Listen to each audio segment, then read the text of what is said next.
그것보다 더 중요한 것은 민주당은 무엇을 할 것인가. 그렇죠. 그리고 민주당이 어떤 노선으로 어떤 정책을 할 것인가. 다수 국민들은 거기에 포커스를 맞추고 있는 것 같아요. 그래서 이번 전당대회에 나오는 후보자들의 메시지도 굉장히 중요할 것 같은데 오늘 김민석 전 총리가 광주 전일빌딩에서 출마 선언을 하고 광주에서 그리고 또 이어서 서울에서도 두 차례 출마 기자회견을 한다는 건데요.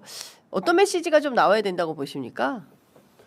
뭐 그거는 김민석 그 전 총리가 알아서 하겠죠. 제가 뭐 김민석 총리의 메시지를 뭐 아는 사람이 아니기 때문에 본인이 잘 알아서 하는데 네. 저는 그 이재명 민주당 정부가 메가 공약을 발표를 했잖아요. 네. 그래서 광주 전남을 중심으로 한 800조 규모의 AI 반도체 대규모 투자를 진행한다고 했으면 네. 그것을 집권 여당 후보로서 집권 여당의 당대표가 된다라고 하는 사람은 그것을 국회에서 당에서 최대한 협조해 나가면서 가장 빠른 속도로 진행해 나간다라고 하는 그런 얘기들과 그리고 5국 3특이라고 하는 것처럼 지역 균형 성장과 지역 균형 발전의 한 축인 호남의 발전을 위해서 우리가 진력을 해 나간다. 네. 그런 메시지가 제가 보기에는 5.18을 핵심적으로 현재 담고 있는 광주에서 할 메시지고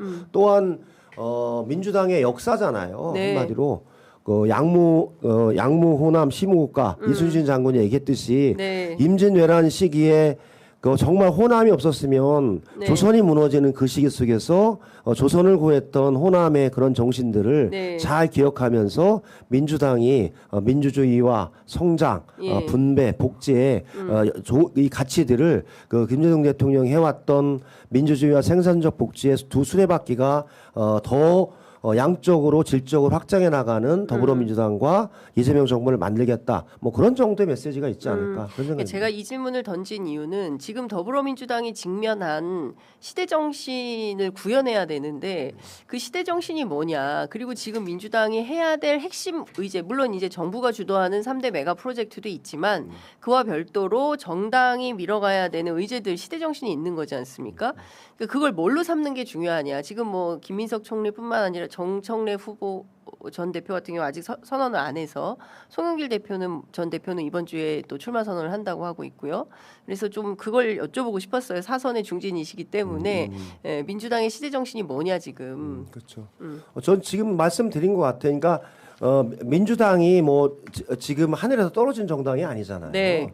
김대중, 노무현, 문재인의 민주당을 잘 계속 발전시켜 나가면서 그러면서도 새로운 전환의 시기에 새로운 미래를 여는 저는 나침반을 잘 만들어 가야 된다고 네. 봐요. 그래서 성장과 그 성장 속에서 오는 불평등으로부터 오는 여러 아픔들을 보듬고 국민 통합의 길을 만들어 나가는 제대로 준비된 정당, 민주당 이런 상들을 만들어 가는 게 지금은 제일 중요하다 네. 이런 생각이 듭니다. 오늘 경향신문 일면 머릿 기사가 뭐냐면 이병태가 쏘아 올린 극우의 표현의 자유예요.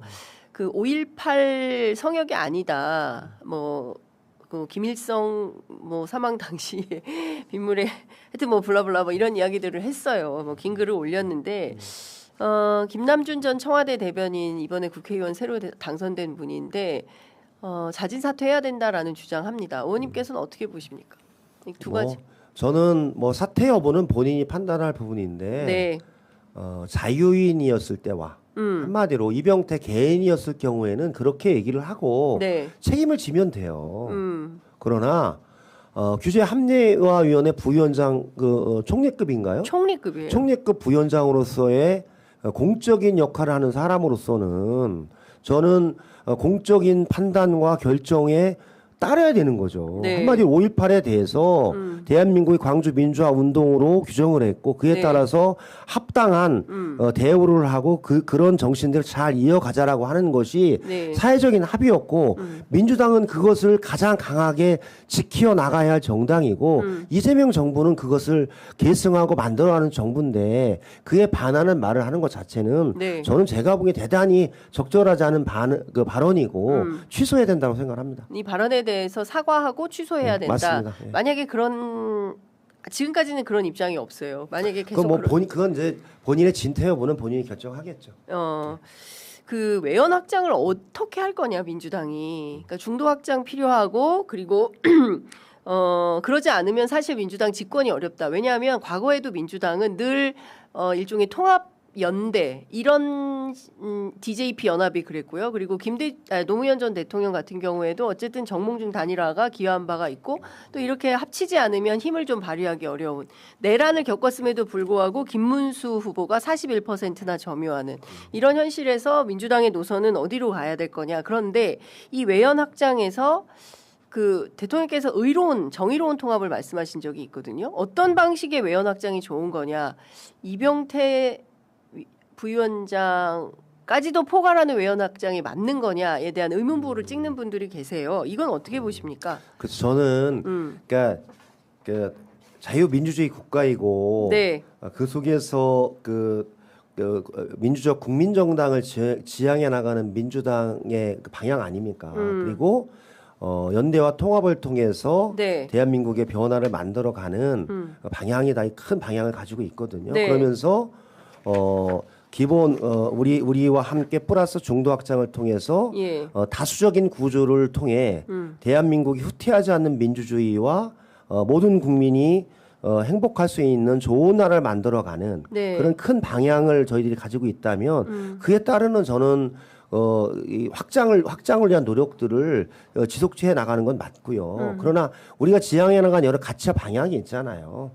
민주주의, 평화, 뭐 두루두루한 여러 가지 민주당이 지향해 왔던 방향들을 같이 공감하고 만들어 나가고 그러면서도 성장과 이런 미래에 대해서 네. 가치를 잡는 중도 보수층과 합리적인 보수들도 같이 할 수 있는 장을 만들어 나가는 것이 저는 대단히 중요하다 그런 생각이 들고 네. 이병태 부위원장의 예를 가지고 중도 확장이 실패했다라고 얘기하는 것 자체는 저는 타당하지 않다. 한마디로 그럼 옥석을 구분하면 되는 거 아닌가요? 네. 그리고 실제로 이재명 대통령의 지지율이 현재는 좀 떨어졌지만 65%, 67%될 때는 중도층에서 사실 이재명 대통령을 지지했기 때문에 65%가 나오는 거죠. 네, 그렇죠. 그럼 당연한 거 아닌가요? 그래서 저는 그렇게 만들어가는 것이 이재명 정부의 성공을 만들고 정책적인 집행의 힘을 만드는 근거가 된다라고 봐요. 한마디로 일례로 코어 지지층 30%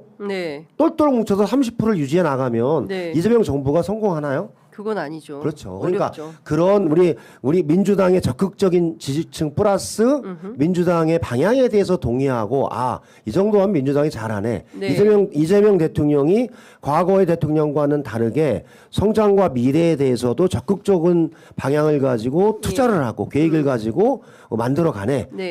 이런 상황을 주고 결과를 가지고 저는 그분들이 같이 한다면 그게 민주당에게 좋은 길이 아닙니까? 네. 아니 그러니까 뭐 이병태 하나뿐만 아니라 뭐 이병태, 인요한 뭐 등등 과거에 있었던 물론 이제 낙마했던 인사들도 있었는데 이제 그 부분에 대해서는 어느 정도 어떻게 하는 것이 좋으냐에 대한 말씀을 좀 여쭤봤고요.